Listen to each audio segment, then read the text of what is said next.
Hello students, welcome back to my channel V U study helper. उम्मीद है कि आप सब खैरियत से होंगे। आज इस वीडियो को बनाने का मकसद ये है कि मैं आपको बताऊं कि समर सेमेस्टर क्या होता है, इसका क्या क्राइटेरिया है और ये किस बेस पे है और इसको करना क्यों ज़रूरी है या ये ज़रूरी है भी कि नहीं। काफ़ी ज़्यादा वीडियो इस पे आ चुकी हैं, लेकिन मैं चाहती हूँ कि मैं आपको एक प्रॉपर वीडियो में बताऊँ कि आखिर समर सेमेस्टर होता क्या है, समर सेमेस्टर किसके लिए कैसे यूज़ करते हैं और इसमें इनरोल कैसे होना है और इसका सारा क्राइटेरिया है क्या है। तो सबसे पहले ये मैंने यहाँ पे समर सेमेस्टर के रूल्स को ओपन किया हुआ है। आप वैसे भी सिंपल गूगल पे जाकर यहाँ पे आप सर्च कर सकते हैं समर सेमेस्टर, तो आपके सामने फर्स्ट जो लिंक आएगा आपने उसके ऊपर क्लिक कर देना, तो डायरेक्ट आप यहाँ पे पहुँच जाएंगे समर सेमेस्टर रूल्स में। तो मैंने ये पेज ऑलरेडी ओपन किया हुआ है। सबसे पहले मैं आपको इसकी ये जो है इसके रूल्स हैं ये मैं आपको पढ़ के सुना देती हूँ ताकि आपके माइंड में भी एक चीज़ क्लियर हो जाए। ये जो समर सेमेस्टर है ये वर्चुअल यूनिवर्सिटी की तरफ से है। जैसे आपके नॉर्मल सेमेस्टर्स होते हैं ये भी वैसा ही है, लेकिन इसमें एक डिफरेंस है। वो डिफरेंस ये है कि आपका जो रेगुलर सेमेस्टर होता है वो 6 मंथ पर बेस करता है, उसका जो ड्यूरेशन है वो 6 मंथ का होता है। लेकिन ये समर सेमेस्टर है इसका ड्यूरेशन होता है 2 मंथ्स, ऑलमोस्ट 9 वीक्स। तो इसमें इसका फ़ायदा क्या है, क्या ये करना ज़रूरी है या नहीं, ये मैं आपको बता देती हूँ। तो स्टार्ट करते हैं जी। ये जो समर सेमेस्टर है ये एक ऑप्शनल सेमेस्टर होता है।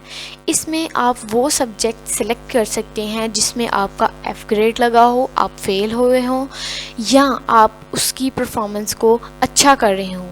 वो सब्जेक्ट जो पहले आप पढ़ चुके हैं ये उनके लिए है, ये नहीं जो आपके न्यू आने वाले हैं जो भी ओपन ही नहीं है हुए, वो इन सेमेस्टर जो ये समर सेमेस्टर है ना इसमें वो जो है ना एनरोल नहीं कर सकता स्टूडेंट जो नेक्स्ट सेमेस्टर के सब्जेक्ट चूज़ करेगा, बल्कि वो स्टूडेंट्स जो ऑलमोस्ट एक जो सेमेस्टर है वो VU में लगा चुके हैं, अब उनका सेकंड सेमेस्टर है वो इस सब्जेक्ट में इस सेमेस्टर में एनरोल कर सकते हैं। तो उसमें उसके बाद ये है, ये मैंने आपको पहले बता दिया है कि 9 वीक्स का होता है, 2 मंथ्स का होता है और ये एक ऑप्शनल सेमेस्टर है। आप लगाएं या ना लगाएं ये आपकी मर्ज़ी होती है। उसके बाद इस पे जो फ़ी चार्ज होती है ना वो पर क्रेडिट हॉर के जो है ना उस पर डिपेंड करती है। और इसका अगर मैं टोटल करूँ तो राउंड ऑफ ये आपको एक सब्जेक्ट जो है वो पड़ेगा आपको 2805 रुपये में, यानी कि 2805 रुपीज़ में आपको ऑलमोस्ट एक सब्जेक्ट पड़ेगा। इससे कम भी हो सकता है, लेकिन जो रेंज है वो ये है 2805 जो है ना 2805 जो है ना वो आपको पर सब्जेक्ट्स का पड़ेगा, पर सब्जेक्ट का। उसके बाद ये है कि ये जो सेमेस्टर है इसमें ये यूनिवर्सिटी की जो रूल एंड रेगुलेशंस हैं उन पे डिपेंड करता है। जैसे उसमें आपकी एकेडमिक में जो आपकी आती थी क्या कहते हैं LMS पे जो आपकी एक्टिविटीज़ आती थी नॉर्मल सेमेस्टर में, लाइक असाइनमेंट, क्विज, GDB, इसमें भी बिल्कुल टोटली वैसा ही होगा। लेकिन इसमें एक छोटा सा फ़र्क है, ये है कि जैसे आपका 3 महीनों में वो होता था, मिड होता था, दैन 3 महीनों में फाइनल होता था ना, इसका ये है कि एक महीने में आपका मिड होना है और 1 महीने में आपका फाइनल होना है। और इसके बाद ये है कि जी इसमें आप तो वो क्या कहते हैं 8 क्रेडिट हॉर रख सकते हैं। इसकी जो लिमिट है वो 8 क्रेडिट हॉर की है। उसमें आप 2 थ्योरी कोर्सेज रख सकते हैं और एक लैब कोर्स वाला जो है ना सब्जेक्ट वो चूज़ कर सकते हैं। उसके बाद इन्होंने सिंपल वही बताया हुआ है कि आप वो स्टूडेंट जो हैं इसमें एनरोल नहीं कर सकते जो एडवांस कोर्सेज जो नेक्स्ट सेमेस्टर में हैं वो नहीं रख सकते, वो नहीं कर सकते इसमें एनरोल।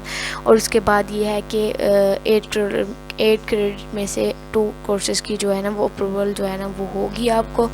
एंड देन इसमें ये है कि मिड टर्म और फाइनल टर्म के जो जैसे सेमेस्टर वो होते थे ना, समर सेमेस्टर एग्ज़ाम होते थे, इसमें भी बिल्कुल वैसे ही होगा, वैसे ही डेट शीट बनेगी, वैसे ही आपका कैंपस सेलेक्ट किया जाएगा, ईच एंड एवरीथिंग वैसे ही होगा। उसके बाद ये यहाँ पे मैं आपको ये दिखा दूँ इनकी इम्पोर्टेंट डेट्स जो कि بہت امپورٹنٹ ہے ان اسٹوڈنٹس کے لیے جو سمر سیمسٹر لگاتے ہیں۔ اس میں سب سے پہلے انہوں نے انرولمنٹ کی کورس کی بتائی ہوئی ہے کہ آپ کس ڈیٹ کو اپنے سبجیکٹ چوز کر سکتے ہیں، یا یوں سمجھے آپ کس ڈیٹ کو اپنا ایڈمیشن لے سکتے ہیں۔ تو 5 اگست سے لے کر 11 اگست تک آپ اس میں انرول کر سکتے ہیں اور اپنے سبجیکٹ چوز کر سکتے ہیں۔ آپ نے ٹرائی کرنا ہے آپ 5 سے 11 کے درمیان ہی اس میں جو ہے انرول ہو جائیں، ادروائز آپ کے پاس پھر یہ آپشن نہیں بچے گا۔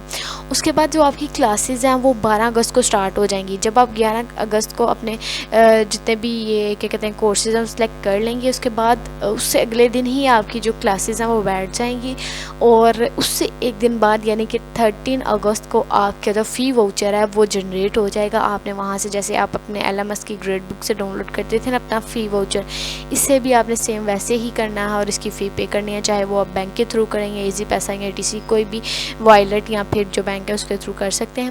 اس کے بعد اس کا جو مڈ ٹرم سٹارٹ ہو رہا ہے وہ ہو رہا ہے 4 سپتمبر سے۔ یہ دیکھ سکتے ہیں آپ 4 سپتمبر سے ہو رہا ہے، اور یہاں پہ میں ایک چیز اسکپ کر گئی ہوں کہ جو آپ نے لاسٹ ڈیٹ ہے نا آپ کی فی سبمیشن کی وہ 20 اگست ہے۔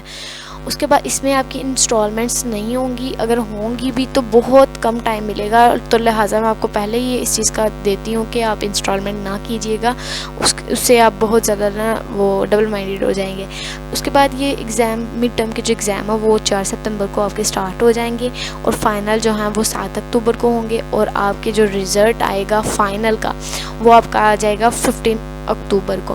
جب آپ 4 سپتمبر کو اپنے پیپر دیں گے تو آلموسٹ 15 سپتمبر سے پہلے آپ کا مڈ کا رزلٹ بھی آ جائے گا۔ تو یہ تھا ایک چھوٹا سا آپ کو بتانے کا مقصد، یہ تھا کہ آپ کو سمر سیمسٹر کے بارے میں پتہ چل جائے کہ اسے کیوں لگایا جا رہا ہے اور کس کے لیے۔ تو یہ ان اسٹوڈنٹس کے لیے ہے جو فیل ہو چکے ہیں یا اپنے پروگریس کو اپنے CGPA کو بڑھانا چاہتے ہیں، تو یہ جو ہے یہ ان اسٹوڈنٹس کے لیے سمر سیمسٹر ہے۔ امید ہے کہ آپ کو یہ ویڈیو اچھی لگی ہوگی، اور اگر اچھی لگی ہے تو اس کو لائک شیئر سبسکرائب کریں۔